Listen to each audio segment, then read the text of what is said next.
আমার ভাইয়ের রক্তে রাঙানো 21শে ফেব্রুয়ারি আমি কি ভুলতে পারি?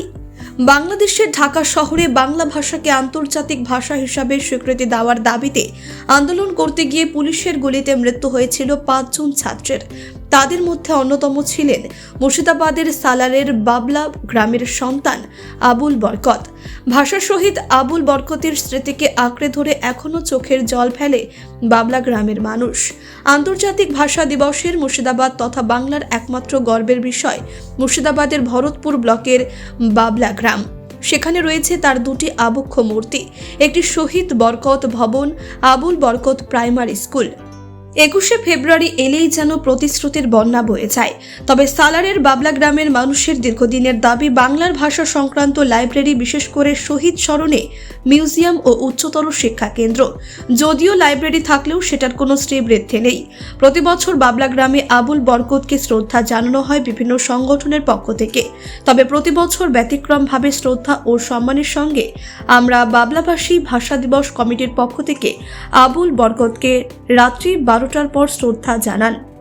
পাশাপাশি যদিও আন্তর্জাতিক মাতৃভাষা উদযাপন উপলক্ষে শুক্রবার বাবলা গ্রামে ভাষা দিবসে রাজনৈতিক কোনো অনুষ্ঠান না হলেও সালারের তৃণমূলের পক্ষ থেকে আবুল বরকতের প্রতি শ্রদ্ধা জানিয়েছেন। এই মেলাটা আরম্ভ হয়েছিল আমি যখন খুব ছোট ছিলাম। আমি বরকতের ভাইপর, আমি একই সাথে জন্ম আর কি, একই হয়তো 2-1 দিন আগে পিছু আমি ওদের বাড়িতে বেশিরভাগ থাকতাম। তা বরকতের মা একটা চিঠি পড়তো আর কাঁদতো। আমি তখন বলতাম, আমি বুড়ি কেনা কান্নাকাটি করে সামান্য একটা কাগজ দেখে যদি কথাটা ওনার কানে যায়, তখন আমাকে বলে, ভাই তুই যখন বড় হবি তখন তুই ওই চিঠিটা পড়বি। যাই হোক, বড়ো হলাম, হওয়ার পরে আমি যখন অক্ষর জ্ঞান আমার ভালোভাবে হলো, তখন আমি ওই চিঠিটা পড়লাম। বরকত সাহেব চিঠিটা লিখেছে ওনার আব্বাকে, আব্বা আপনি আমার সালাম নেবেন, মাকে আমার সালাম দেবেন, শ্রেণীমতো সকলকে সালাম ও দোয়া দেবেন। আব্বা আমার 100 টাকার খুব প্রয়োজন, কারণ একটা তক্তপোষ করতে হবে, স্কুল ড্রেস করতে হবে, খাতা কলম কিনতে হবে। আপনি যদি একবারে না পারেন 2বারে পাঠাবেন। ইতি আবায়, বরকতের ডাক নাম ছিল আবায়। আমি ওই চিঠিটা পড়ার পর মনে মনে শপথ নিয়েছিলাম যে আমি বড় হলে ওনার নামে কিছু করব। আজকে আমার 21শে ফেব্রুয়ারি ৭৪তম শহীদ দিবস এবং আন্তর্জাতিক মাতৃভাষা দিবস। সেই উপলক্ষে যারা শহীদ হয়েছিলেন 1952 সালে, সেই শহীদদের মধ্যেই অন্যতম আবুল বরকতের জন্মভূমি বাবলা। সেই বাবলাতে আমরা প্রত্যেক বছরই আমরা সাংস্কৃতিক অনুষ্ঠানের মধ্য দিয়ে, 3 দিনব্যাপী অনুষ্ঠানের মধ্য দিয়ে সেই শহীদদের বিনম্র শ্রদ্ধা জ্ঞাপনের মধ্য দিয়ে আমরা তাদের স্মৃতিচারণা করি। তাই এবারও আমরা বিভিন্ন রকম প্রতিযোগিতামূলক অনুষ্ঠান, আলোচনা সভা, সাংস্কৃতিক অনুষ্ঠানের মধ্যে দিয়ে আজকের এই সভার আয়োজন।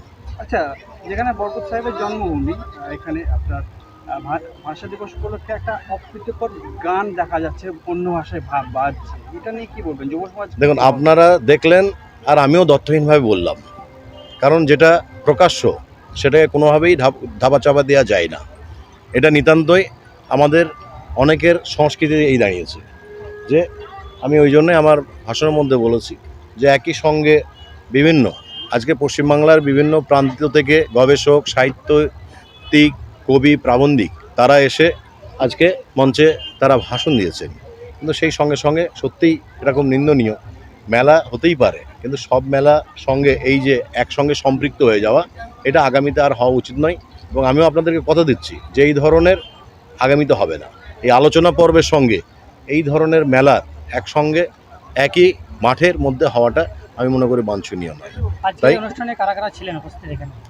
আজকে এই অনুষ্ঠানে বাইরে থেকে আমন্ত্রিত অতিথি অনেকেই ছিলেন। এখানে ভাষা শহীদদের নিয়ে যারা গবেষণা করেন গবেষক শিবশঙ্কর ঘোষ ছিলেন। এখানে আজকে আমাদের প্রধান অতিথি হিসেবে শিক্ষাবিদ ডক্টর সূর্যেন্দু দে ছিলেন। এখানে জয়নুল আবেদিন ছিলেন। এখানে অধ্যাপক সৌরভ মালাকার ছিলেন, ভগবাদুর সিং ছিলেন। এই যাদেরই নাম করছি এরা সকলেই কেউ কবি, কেউ সাহিত্যিক, কেউ প্রাবন্ধিক, কেউ গবেষক। এদের সঙ্গে সঙ্গে আমাদের ভরতপুর 2 নম্বর ব্লকের সমস্ত জনপ্রতিনিধিরা ছিলেন এবং সেই সঙ্গে সঙ্গে সমষ্টি উন্নয়ন আধিকারিক তিনিও ছিলেন। তো সব মিলিয়ে আজকে এই আলোচনা সভা খুব সাফল্যমণ্ডিত একটা আলোচনা সভায় রূপ দিয়েছে।